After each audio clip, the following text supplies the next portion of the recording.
the people that don't know what they're doing, you could sell kind of a crappy deal to last year, which of course, we would never do that on purpose. No, they want to buy it's their business. Right. But we all know the game, right? Now, if you have those key buyers, you can start to create deals as opposed to having to find them. And more often than not, they aren't necessarily deals that you as an investor would want to buy because everyone has their own buy box.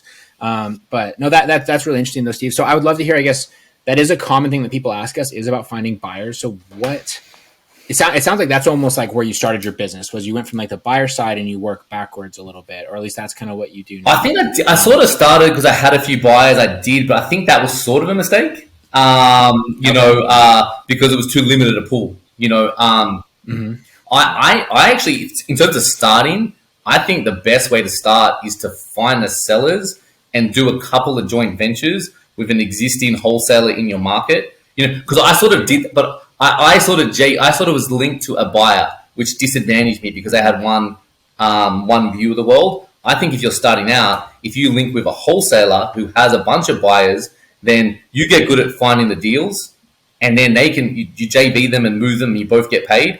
Do that a couple of times, build your credibility, your confidence, and then find your own buyers. That's the way I would recommend doing it, because the problem is, right, everyone, like as a buyer, I'm a buyer too, right, and like wholesale, even me, like wholesale, can I put you in my buyers list? It's like, yeah, I'm like, it's in my head, I'm like, you're never going to send me a deal. Good, totally. Because but when you've done a few deals, it's different. Personally, I think that's the way to do it.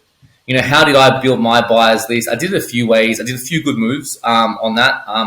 Definitely networking. I think network is important. Going to meetups, is really important.